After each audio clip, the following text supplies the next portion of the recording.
बात करते हैं पश्चिम में बीजेपी में फूट की। जी हां, बड़ी जानकारी आपको बताएंगे। पश्चिम में बीजेपी में फूट नजर आ रही है और इस पर विस्तार से बातचीत करेंगे। बड़ी जानकारी, तो ये अहम खबर आपको हम बताते हैं। पश्चिमी उत्तर प्रदेश में बीजेपी में टकराव बढ़ गया है। तो पश्चिमी उत्तर प्रदेश में बीजेपी में टकराव बढ़ा। संजीव बालियान और संगीत सोम में तकरार बढ़ गई है। देखिए, पहले ही उत्तर प्रदेश में लगातार पिछड़ती हम कह सकते हैं बीजेपी, और अब आपसी तकरार भी कहीं ना कहीं बड़ी जो है वो निकलकर सामने आ रही है। बालियान के हार के बाद पश्चिमी यूपी में बीजेपी में दरार देखने को मिल रही है। बड़ी जानकारी आपको हम बता रहे हैं।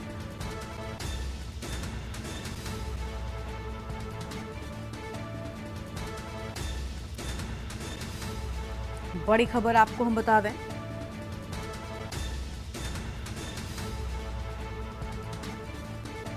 अहम जानकारी, बालियान की हार के बाद पश्चिमी यूपी में बीजेपी में दरार देखने को मिल रही है।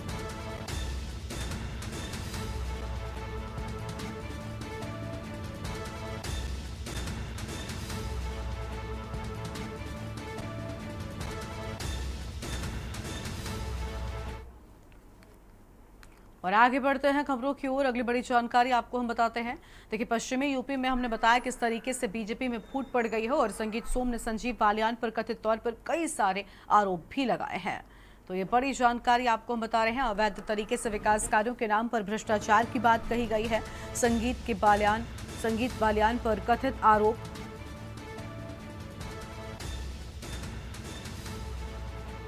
तो संगीत सोम के संजीव बालियान पर कथित आरोप जो है वो हम आपको दिखा रहे हैं।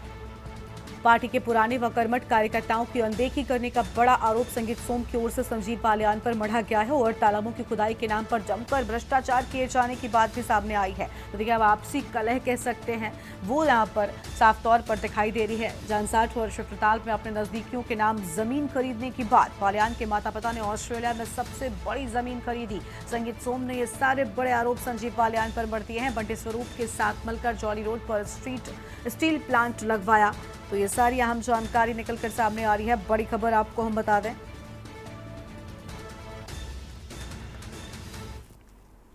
और आगे बढ़ते हैं खबरों की ओर। मेरठ से अगली खबर, जहां पर संगीत सोम की पीसी में बटे फर्जी प्रेस नोट। संगीत सोम की फर्जी लेटर पैड का इस्तेमाल किया गया है। संगीत सोम ने संबंधित थाने में मामले की तहरीर दे दी है। प्रेस कॉन्फ्रेंस के दौरान बांटा गया था प्रेस नोट। पीसी में संदिग्ध व्यक्ति द्वारा बांटे गए फर्जी प्रेस नोट। बीजेपी नेता संगीत सोम के आवास पर कल हुई थी पीसी। संगीत सोम के फर्जी लेटर पैड पर किया गया इस्तेमाल। पूर्व विधायक संगीत सोम ने संबंधित थाने में तहरीर दे दी है। बड़ी जानकारी आपको हम बता दें, जहां पर पीसी में संदिग्ध व्यक्ति द्वारा बांटे गए फर्जी प्रेस नोट, तो फर्जी प्रेस नोट बांटे जाने की बात सामने आई है। बीजेपी नेता संगीत सोम के आवास पर कल पीसी हुई थी। बड़ी जानकारी आपको हम बता रहे हैं, और संगीत सोम के फर्जी लेटर पैड का इस्तेमाल किए जाने की बात सामने आई।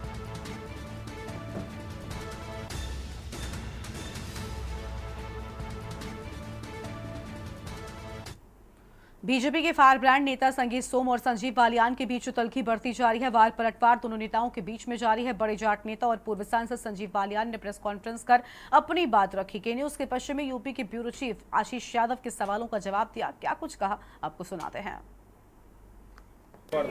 देखिए, मुजफ्फरनगर की जनता ने मुझे सांसद के रूप में काम करने का अवसर दिया और कुछ बड़े काम इस 10 साल में मैं मुजफ्फरनगर जनपद में कर पाया। मुजफ्फरनगर की जनता के सुख दुख में हमेशा खड़ा रहा। तो मैं आज उन्हें 10 साल जो मुझे मौका दिया उसके लिए धन्यवाद करना चाहता हूँ। इस बार भी 4.5 लाख के करीब वोट मुजफ्फरनगर की जनता ने मुझे दिए। मैं इसके लिए उनका आभार व्यक्त करना चाहता हूँ कि मुझे इतना भारी समर्थन उन्होंने दिया। मंत्री जी, इस चुनाव में कमी कहाँ मान रहे हैं आप, कहाँ चूक हुई? मैंने अभी बताया था, मुस्लिम मतों का ध्रुवीकरण और हिंदू जातियों में बिखराव। हिंदू की वोटिंग परसेंटेज कम और मुस्लिम की वोटिंग परसेंटेज ज़्यादा है। इस चुनाव में मुख्य रूप से हार का आधार रहा। मंत्री जी, आपकी पार्टी के पूर्व विधायक विक्रम सैनी ने जिला अध्यक्ष पर आरोप लगाया कि उनकी वजह से अब ये चुनाव आ रहे हैं। विक्रम सैनी और सुधीर सैनी दोनों ने मेरे चुनाव में दिल से मेहनत की है। आपस का इनका विवाद हो सकता है, मेरे चुनाव से लेकर कोई बात नहीं, दोनों में। मंत्री जी कह रहे हैं कि उनकी अनदेखी करी गई। अगर कार्यकर्ता ने बात की है तो मैं इसे स्वीकार कर लूंगा और सुधार करने का प्रयास करूंगा। मंत्री, जिस तरह से आप विकास कर रहे थे, क्या विकास पर रोक लगे, आगे बढ़ेगा विकास? हाँ, दिक्कतें तो चूंकि केंद्र में भारतीय जनता पार्टी की सरकार है, प्रदेश में भारतीय जनता पार्टी की सरकार है, और हमारे जो नवनियुक्त सांसद हैं, जिन्हें मैं बधाई दूंगा सबसे पहले तो चुनाव जीतने की, उनका कभी फोकस विकास की तरफ नहीं रहा। वो थाने तहसील की राजनीति हमेशा ज़्यादा करते रहे और उसी पर शायद उनका फोकस रहा है। तो एक आपका विजन होना चाहिए, फोकस होना चाहिए। मैं तो उनसे अनुरोध करूंगा कि विकास की राजनीति की शुरुआत के जनता ने उनको मौका दिया। संगीत सोम के कई बयान आए, उस बयान का बड़ा नुकसान देखा जा रहा है, अगर माना जाए जी, मुख्यमंत्री की रैली हुई है, रैली होने के बाद तुरंत बाद उनका बयान आता है, लेकिन ऊपरी तल पे मतलब माना जाए प्रदेश अध्यक्ष या कोई कार्रवाई नहीं की गई, जबकि इतने बयान अलग अलग बयान आए। हाँ, मैं उम्मीद करता हूँ कि कार्रवाई होनी चाहिए थी और आगे भी उम्मीद रखूंगा अपनी पार्टी से कि जो बिल्कुल खुले तौर पर जिन्होंने समाजवादी पार्टी का चुनाव लड़ा और यहाँ बड़ी पोजीशन लिए हुए हैं और सरकारी सुविधाएं भी ले रहे हैं, तो कृपया करके पार्टी, मेरा निवेदन रहेगा, पार्टी इस पर शायद ध्यान देगी और कार्रवाई निश्चित। मंत्री जी, समाजवादी पार्टी के सांसद जीतने के बाद हिंदू महिला के साथ छेड़छाड़ी घटना बढ़ी है, एक वीडियो वायरल हुआ था जाट का, क्या कहेंगे आप इस बारे में? कुछ लोगों को गलतफहमी हो गई थी कि सांसद बन गए तो बहुत बड़े बन गए। वो गलतफहमी पुलिस ने दूर कर दी है। मैं लगातार पुलिस के संपर्क में हूँ।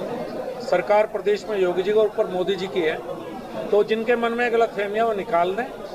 सरकार भारतीय जनता पार्टी की। मंत्री जी, पूर्व विधायक संजीत सोम ने कहा था कि एक बयान बहुत वायरल हुआ उनका कि स्तर नहीं है आपसे बात करने का, ऐसा क्या है इस तरह? अब ये तो मैं कह नहीं सकता। मैं PhD हूँ वेटनरी साइंसेज में, 2 बार मुजफ्फरनगर का सांसद रहा हूँ, 8.5 साल केंद्रीय मंत्री रहा हूँ, सरकारी नौकरी में भी रहा हूँ। कृपया करके स्तर तो मुझे शिक्षा से होता है, उससे होता है। उनका शिक्षा का पूछा है, स्तर आप ही जोड़ लें, किसका स्तर कहाँ है। ठीक है।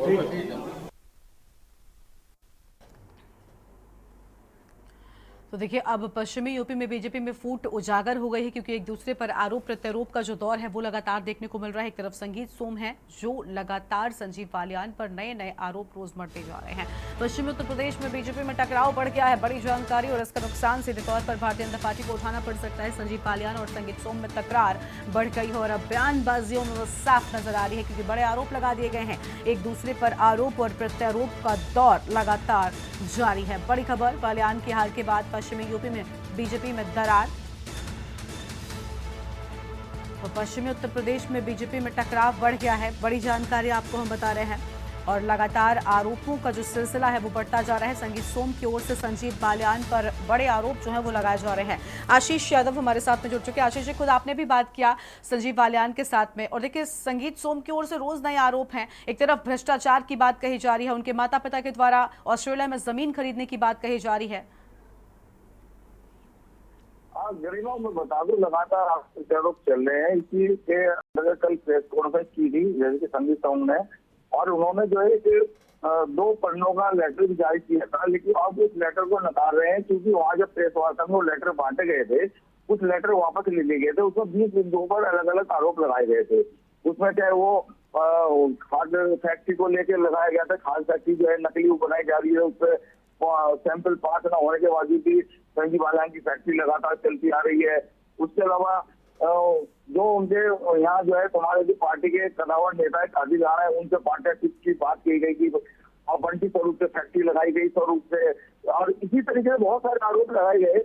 और मैं बता दूं गरिमा, सबसे बड़ी बात यह है कि यहाँ जितने भी पद है, जो चाहे नगर पालिका परिषद मुजफ्फरनगर का हो या आपका DCDF का हो, चेयरमैन का हो, या आपका नगर पंचायत अध्यक्ष का हो, सभी पे जो है सभी कार्यकर्ताओं का वरिष्ठ आरोप है कि सभी पर जो है। देखिए ये तो आरोपों की बात हो गई। हम ये भी जानना चाहेंगे कि अब खुद संगीत सोम कह रहे हैं कि वो लेटर पैड का गलत इस्तेमाल किया गया है, कोई अज्ञात व्यक्ति प्रेस नोट जो है वो बांट रहा था, तो इस पर आप क्या कुछ कहेंगे? क्या पीछे हटना हुआ?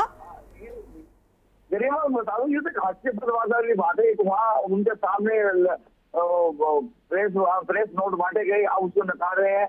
मुझे लगता है कुछ न कुछ जो है ऊपर से कुछ न कुछ बात हुई है और समझौते की और बिठाने की बात हुई है, तो आज इसको बिठाया गया है, जिसके कारण ये बात जो है लेटर को वापस लेने की बात कही गई है। लेकिन देखिए, जनता के सामने जब इस तरीके के बड़े आरोप आए हैं तो कहीं ना कहीं फूट तो साफ नजर आ रही है। जो विपक्षी नेता हैं वो तो इस बात को लेकर उठाएंगे सवाल, और इसके साथ ही साथ क्या बीजेपी को इसका नुकसान नहीं होगा? हार के बाद से ये सब शुरू हुआ है। नहीं, मैं बता दूं, इसका तो बहुत बड़ा खावेगा भुगतना पड़ेगा। ये हालत रही जिस तरह के ये पहले कटार से अंदर चलते थे, लेकिन खुल के बात आई है यहाँ पे नहीं, पश्चिम उत्तर प्रदेश ने पूरी उत्तर प्रदेश तक भी जो है जहाँ भी इनके हारे हैं वहीं आरोप लगाया गया है। कल्याण सिंह के बेटे राजवीर सिंह उन्होंने भी आरोप लगाया कि भीतरी घात हुआ है। भीतरी घात तो सबने आरोप लगाया है कि उसी की वजह जो है वे हारे। अगर ये स्थिति रही तो 2027 से जो चुनाव होगा विधानसभा बिल्कुल बड़ा नुकसान सीधे तौर पर भारतीय जनता पार्टी को उठाना पड़ सकता है, क्योंकि जिस तरीके से आपसी फूट या हम कह लें कि एक दूसरे पर आरोप प्रत्यारोप का दौर जारी है, वो काफी कुछ आम जनता के बीच में छोड़कर जाएगा। शुक्रिया आपका आशीष हमारे साथ जुड़ने के लिए, अहम जानकारी के लिए। बड़ी खबर आपको बता दें जहां पर एक दूसरे पर आरोप पहले प्रत्यारोप लगाए गए और उसके बाद अब बताया जा रहा है संगीत सोम का कहना है कि उनके लेटर पैड का बेजा इस्तेमाल किया गया है। और बीजेपी के फायर ब्रांड नेता संगीत सोम के एक बयान ने पश्चिमी यूपी में सियासी तापमान को बढ़ा दिया। उनका कहना है कि आरएलडी से गठबंधन का बीजेपी को फायदा नहीं हुआ, क्योंकि जो सीट जीत रहे थे वो भी हम हार गए। इससे कहीं ना कहीं आरएलडी और बीजेपी के नेताओं में तल्खी बढ़ गई है। संगीत सोम ने अपने कैंट आवाज पर संजीव बालियान के आरोपों को लेकर प्रेस कॉन्फ्रेंस बुलाई थी। क्या कुछ कहा संगीत सोम ने, वो भी आपको सुनाते हैं। चुनाव हराने और जिताने का विषय किसी के दिमाग में आता हो तो वो गलत है। चूंकि मैं भारतीय जनता पार्टी के लिए काम करता हूं, किसी कैंडिडेट के लिए काम नहीं करता, मैं कमल के फूल के लिए काम करता हूं। मेरी पार्टी ने मुझे जिम्मेदारी दी गई थी कि सरधना विधानसभा पार्टी की जीतनी चाहिए। इतनी विपरीत परिस्थितियों के बाद जब सरधना में कोई विकास ना हुआ हो, सरधना की जनता पे मुकदमे कराए गए हों, सरधना के लोगों को जेल भेजा गया हो, लेकिन उस विपरीत परिस्थिति के बाद भी भारतीय जनता पार्टी सरधना पे बराबर रही, हार कर नहीं गई। हारने का कारण माननीय मंत्री जी को खुद देखना चाहिए कि वो बुढ़ाना जैसी विधानसभा में क्यों हारे, वो चरथावल जैसी विधानसभा में क्यों हारे। हमारी वो विधानसभा है वे जिसमें वो कहते हैं कि मैंने विकास के नए आयाम रचे हैं। मुजफ्फरनगर विधानसभा हमारी ऐसी विधानसभा है भारतीय जनता पार्टी की, जिस विधानसभा को विपरीत परिस्थितियों में भी भारतीय जनता पार्टी 30 से 40 हजार वोटों के मार्जिन से जीतती है। लेकिन इस बार उस विधानसभा को भी हम 800 वोटों से जीते। खतौली विधानसभा हमारी ऐसी विधानसभा है जिसे 30 से 40 हजार मार्जिन से पार्टी जीतती है, हम उसे भी शायद 2000 वोटों से जीते। हम मुजफ्फरनगर की जो माननीय बालियान जी की हमारे भाई हैं, जो उनकी घर की विधानसभा है चरथावल और बुढ़ाना, वे उन्हीं दो विधानसभाओं पे हारे। तो उन्हें चिंतन मनन ये करना चाहिए कि आखिर मैं घर की विधानसभाओं पे क्यों हारा। पार्टी के अगर वो समर्पित कार्यकर्ता हैं तो हम कार्यकर्ताओं का एक फोरम होता है। अगर किसी ने कोई गलती करी है, किसी की कोई शिकायत हमें एक दूसरे से है, तो हम अपनी पार्टी फोरम पे बात रखेंगे। पार्टी का हमारा प्रदेश नेतृत्व है, हमारा राष्ट्रीय नेतृत्व है, हम अपनी बात वहां रखेंगे, ना कि मीडिया के सामने रखेंगे। मुझे तो मीडिया के सामने इस बात के लिए आना पड़ा क्योंकि मुझ पर नाम लेकर आरोप लगाया गया। मैं भारतीय जनता पार्टी के अपने नेतृत्व से यही कहूंगा कि इस सारे विषय की जांच होनी चाहिए। मैं भी 2022 में चुनाव हारा था। कारण क्या है मैं कुछ नहीं कहूंगा, लेकिन मैंने पार्टी को अपनी बात बताई और पार्टी ने उसकी जांच की होगी या कर रही होगी। मैंने कभी भी मीडिया के सामने हार का ठीकरा किसी के सिर पर नहीं फोड़ा आके।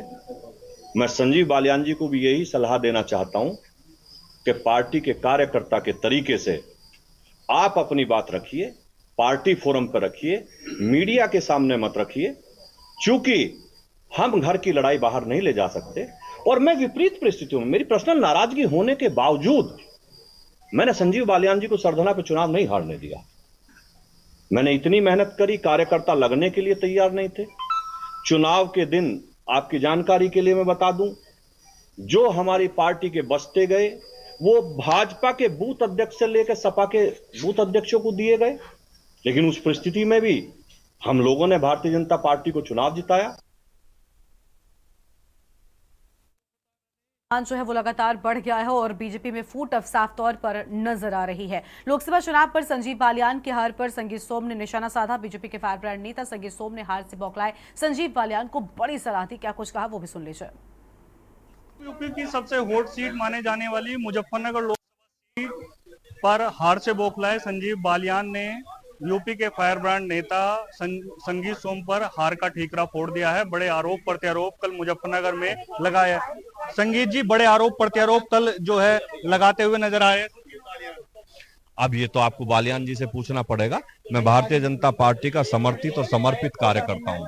मैं भारतीय जनता पार्टी के लिए काम करता हूं, मैं किसी प्रत्याशी के लिए काम नहीं करता। और मेरी जिम्मेदारी मेरी सरदना विधानसभा की थी, जो भारतीय जनता पार्टी नहीं हारी है, बराबर रही है। संगठन से भी मांग की है कि संगीत सोम पर बड़ी कार्रवाई की जाए। सुरक्षा में भी कटौती की मांग संजीव बालियान कहीं ना कहीं कल करते हुए नजर आ रहे हैं। क्या लग रहा है, क्या पूरे ये सुरक्षा देना ना देना संजीव बालियान जी का काम नहीं है या किसी का नहीं है। सुरक्षा तो विपक्ष के नेताओं को भी मिलती है और सुरक्षा कोई ऑब्लिगेशन नहीं होती, वो जरूरत होती है, जिसे खतरा होता है दी जाती है, तो दी गई होगी। बाकी बालियान जी सक्षम है, वो जो कहे भाई। क्या सलाह देंगे संगीत सोम संजीव बालियान साहब को, जिस तरीके से कल आरोप प्रत्यारोप लगाए? मैं उन्हें यही सलाह दूंगा कि परिवार है, हम भारतीय जनता पार्टी के कार्यकर्ता हैं। भारतीय जनता पार्टी के कार्यकर्ताओं को अपनी बात पार्टी में कहनी चाहिए, ना कि मीडिया के जरिए। संगीत सोम की हार में कितना हाथ संगीत सोम का नजर आ रहा है संजीव बालियान जी की हार? देखिए, मैं बताया ना, मेरी जिम्मेदारी सरदना की थी और सरदना पे पार्टी नहीं हारी है। ये थे हमारे साथ यूपी के फायर ब्रांड बीजेपी नेता संगीत सोम संजीव बालियान जी के आरोप पर पलटवार करते हुए नजर आ रहे हैं और कह रहे हैं कि जो मेरी जिम्मेदारी थी सरदना विधानसभा, वो मैंने जिताकर भेजी है और कहीं ना कहीं संजीव बालियान जी को अपने बयानों पर सोचना चाहिए। मैं अपने सहयोगी के साथ राजू शर्मा, के न्यूज मेरठ। और इस बुलेटिन में फिलहाल इतना ही। तमाम खबरों के लाभ देखते रहिए के न्यूज से। नमस्कार। आप देख रहे हैं के न्यूज, खबरों का